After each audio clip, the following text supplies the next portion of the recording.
चलिए जानते हैं आज की सिलेक्टेड काम की छत्तीसगढ़ की 25 महत्वपूर्ण बड़ी खबरों को। उससे पहले आप इस वीडियो को लाइक नहीं किए हैं तो लाइक कीजिए और इस चैनल को सब्सक्राइब कीजिए। सेक्स सीडी कांड, पूर्व सीएम भूपेश बघेल आरोपों से बरी। सीबीआई की विशेष कोर्ट ने सभी धाराएं हटाई। कहा, मुकदमा चलाने का कोई आधार नहीं। छत्तीसगढ़ के चर्चित सेक्स सीडी कांड केस में पूर्व मुख्यमंत्री भूपेश बघेल को सभी आरोपों से बरी कर दिया गया है। सीबीआई की विशेष कोर्ट ने सभी धाराएं हटाते हुए कहा कि उनके खिलाफ मुकदमा चलाने का कोई आधार नहीं है। इसके बाद भूपेश ने एक्स पर सत्यमेव जयते लिखा है। दरअसल मंगलवार को पूर्व सीएम भूपेश बघेल, विनोद वर्मा और कैलाश मुरारका रायपुर कोर्ट में पेश हुए। पिछली सुनवाई में सीबीआई ने अपना पक्ष रखा था। यह दूसरी बार है जब सभी आरोपियों ने कोर्ट में हाजिरी दी। फिलहाल भूपेश बघेल के अलावा बाकी 4 आरोपियों पर कोई फैसला नहीं आया है। अगली सुनवाई 4 अप्रैल को होगी। कांग्रेस संचार प्रमुख सुशील आनंद शुक्ला ने क्या कहा? बीजेपी की तत्कालीन केंद्र सरकार ने छत्तीसगढ़ कांग्रेस के प्रदेश अध्यक्ष रहते हुए भूपेश बघेल के खिलाफ फर्जी सीडी वाले मामले में सीबीआई से मुकदमा दर्ज करवाया था। आज सीबीआई की विशेष अदालत ने सभी धाराओं को हटा दिया है। यह सभी धाराएं गलत थी। सत्य परेशान हो सकता है लेकिन पराजित नहीं हो सकता है। सत्यमेव जयते। सीबीआई ने इलेक्ट्रॉनिक एविडेंस होने का दावा किया। भूपेश बघेल के बचाव में जबलपुर हाईकोर्ट के वरिष्ठ अधिवक्ता मनीष दत्त ने कोर्ट में दलीलें रखी। अधिवक्ता मनीष दत्त ने कहा कि बघेल को झूठे मामले में फंसाया गया है। भूपेश ने न तो सीडी बनवाई और न ही सीडी बांटी। उन्होंने किसी तरह का कोई ऑफेंस अपराध नहीं किया है। पिछली सुनवाई के दौरान बचाव पक्ष के वकील फैजल रिजवी ने बताया था कि कोर्ट में सीबीआई बनाम कैलाश मुरारका और अन्य के विरुद्ध जांच पर बहस थी। सीबीआई ने बहस पूरी कर ली है। अब अभियुक्त के वकील बहस कर रहे हैं। लगभग सभी आरोपी कोर्ट में पेश हुए हैं। सीबीआई ने इलेक्ट्रॉनिक एविडेंस होने का दावा किया है। अब जानिए क्या है सेक्स सीडी कांड केस। दरअसल अक्टूबर 2017 में छत्तीसगढ़ में एक कथित सेक्स सीडी सामने आई थी। पूर्व मंत्री राजेश मूरत का बताया जा रहा था। रायपुर के सिविल लाइन थाने में इसका मुकदमा दर्ज हुआ। बाद में दिल्ली से पत्रकार विनोद वर्मा को गिरफ्तार कर लाई थी। कांग्रेस इसे तत्कालीन सरकार की साजिश बताती रही। सितंबर 2018 में कांग्रेस के तत्कालीन प्रदेश अध्यक्ष भूपेश बघेल को भी गिरफ्तार किया गया था। उन पर साजिश रचने का आरोप था। भूपेश बघेल ने जमानत लेने से इनकार कर दिया। इसके बाद कांग्रेस प्रदेश भर में भाजपा सरकार के खिलाफ सड़कों पर उतर गई। इस गिरफ्तारी ने कांग्रेस कार्यकर्ताओं को नया जोश दिया। नवंबर 2018 में हुए विधानसभा चुनाव में जीतकर भूपेश बघेल मुख्यमंत्री बने थे। मामले में सीबीआई ने 2018 में चार्जशीट पेश की थी, लेकिन इस पर आगे कोई सुनवाई नहीं हुई थी। अब रायपुर कोर्ट में सीबीआई की चार्जशीट पर बहस चल रही है। सीबीआई ने रिंकू खनूजा को भी बनाया आरोपी। सीडी कांड को लेकर छत्तीसगढ़ में जमकर राजनीति हुई। इस मामले में सबसे अहम कड़ी श्याम नगर निवासी रिंकू खनूजा था। 6 जून 2018 को रिंकू ने खुदकुशी कर ली। उसकी मौत के बाद सीबीआई ने उसे आरोपी बनाया है। सीबीआई का दावा है कि अगस्त में रिंकू खनूजा और विजय पांड्या ने सीडी बनवाई।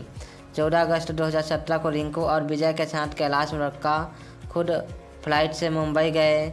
वहां 2 दिनों तीनों होटल में। इस बीच तीनों मुंबई में मानस साहू की स्टूडियो में गए।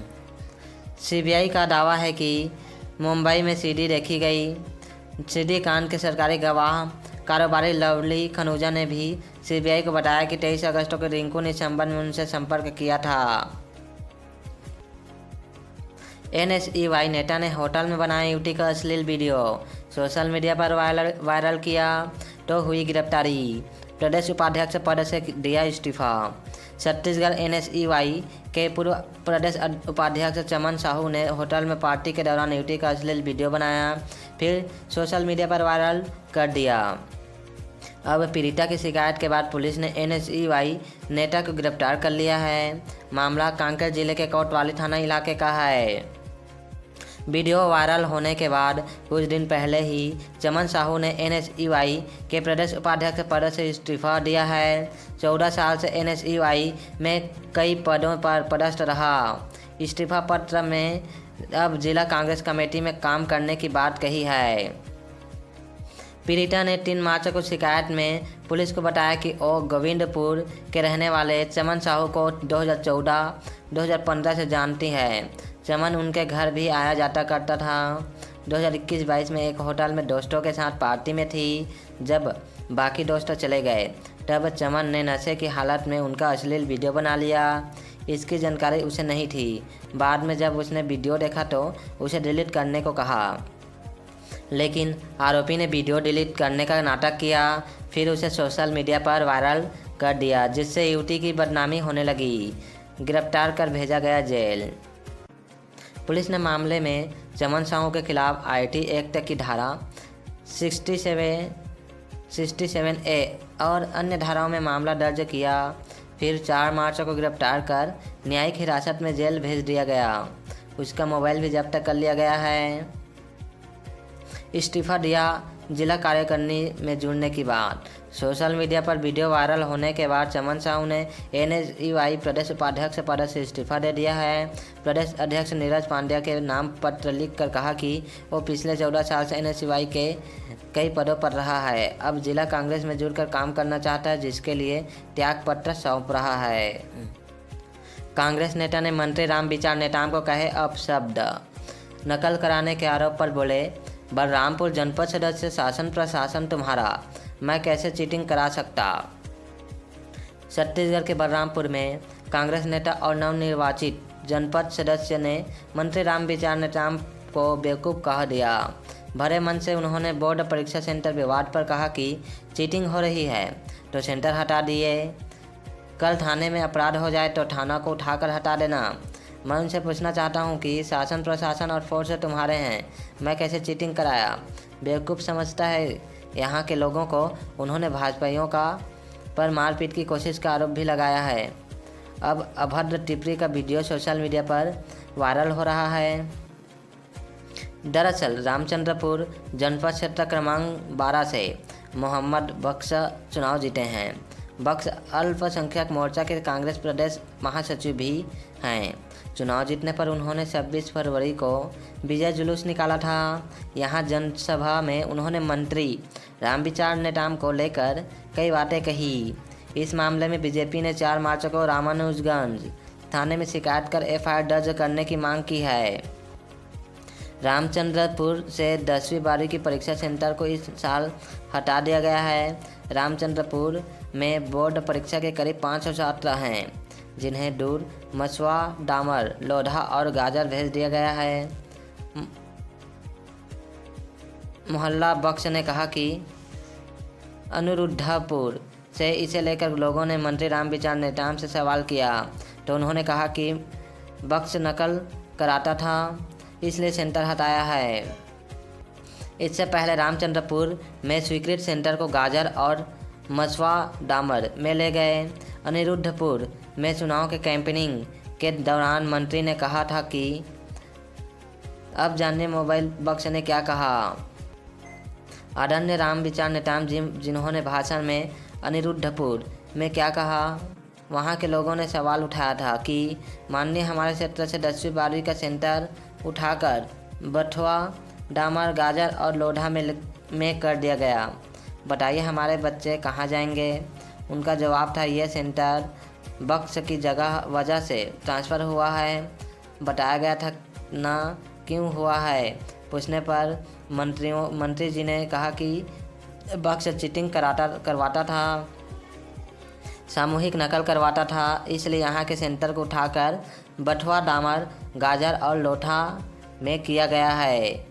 अरे बेवकूफ़, मैं उनसे पूछना चाहता हूँ, शासन तुम्हारा है, प्रशासन तुम्हारा है, फोर्स तुम्हारे हैं, मैं कैसे चीटिंग कराया।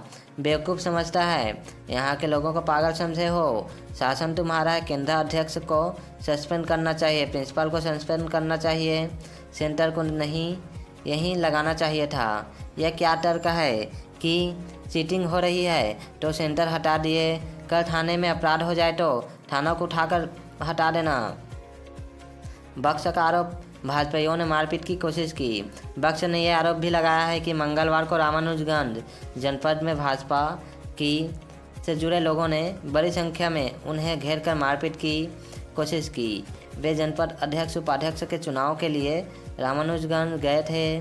वहां भाजपा कार्यकर्ता ने ग्राउंड में एकत्र होकर अपशब्दों का इस्तेमाल किया। बलरामपुर कांग्रेस के प्रवक्ता सुनील सिंह ने कहा कि बक्स का यह बयान अनुचित है। कांग्रेस हमेशा इस पक्ष में रही है कि सामान्य से सामान्य व्यक्ति के सम्मान का ध्यान रखा जाना चाहिए। किसी के प्रति अमर्यादित शब्दों का प्रयोग उचित नहीं है।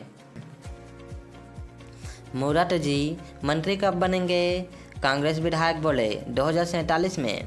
सदन में ये सुनकर हंसी नहीं रोक पाए रमन। महतारी वंदन योजना में 5 रुपये काटने पर भी बवाल। छत्तीसगढ़ विधानसभा में बजट सत्र के दौरान साय मंत्रिमंडल के विस्तार का मुद्दा उठा। कांग्रेस विधायक विक्रम मरावी ने पूछा, मूरत जी ये बता दीजिए कि आप मंत्री कब बन रहे हैं? सवाल सुनते ही सदन में मौजूद कांग्रेस विधायकों ने कमेंट किया 2047 तक। यह सुनकर सदन ठहाकों से गूंज उठा। इस दौरान कांग्रेस विधायकों का कमेंट सुनकर डॉक्टर रमन सिंह भी अपनी हंसी नहीं रोक पाए। हंसी मजाक के अलावा मंगलवार को विधानसभा में खूब बवाल भी हुआ। महतारी वंदन योजना के तहत मिलने वाली राशि में 5 रुपये की कटौती पर हंगामा हो गया। सरकार के मंत्री लक्ष्मी राजवाड़े ने विधानसभा में स्वीकार किया कि महतारी वंदन योजना के पैसे में 5 रुपये की कटौती की जा रही है। किन किन मुद्दों पर विधायकों ने सरकार से सवाल किए हैं और कैसे बवाल हुआ, पढ़िए इस रिपोर्ट में। अब जानिए सदन में कैसे कांग्रेसियों के रडार पर आए मूरत। दरअसल राजेश मूरत शायद मंत्रिमंडल में मंत्री बनाए जा सकते हैं, इसकी चर्चा है। ये बात सदन में भी उठी, लेकिन मजाकिया अंदाज में कांग्रेस विधायक विक्रम मरावी आंगनबाड़ी को लेकर अपना सवाल करके बैठे। इतने में महतारी वंदन योजना को लेकर सवाल पूछने चरणदास महंत खड़े हुए। महंत को देखकर मूरत ने कहा कि समय याचना के साथ आप यहाँ पर बैठे थे, वो भी मंत्री थे उमेश पटेल, तो अगर उस समय आप जनता के वादे पूरे किए होते, काम किए होते तो यह स्थिति तो नहीं बनती। इस पर महंत ने कहा कि तो फिर आप वहाँ पर कैसे बैठे थे, इधर से उधर कैसे पहुँचते? यह कहकर महंत मुस्कुराए। यह बातचीत हो रही थी कि कांग्रेस विधायक विक्रम मरावी ने पूछ लिया कि मूरत जी ये बता दीजिए कि आप मंत्री कब बन रहे हैं? इतने में सदन में मौजूद कांग्रेस विधायकों ने कमेंट किया 2047 तक। यह सुनकर सभी हंसने लगे। अब जानिए महतारी वंदन योजना पर क्यों मचा बवाल।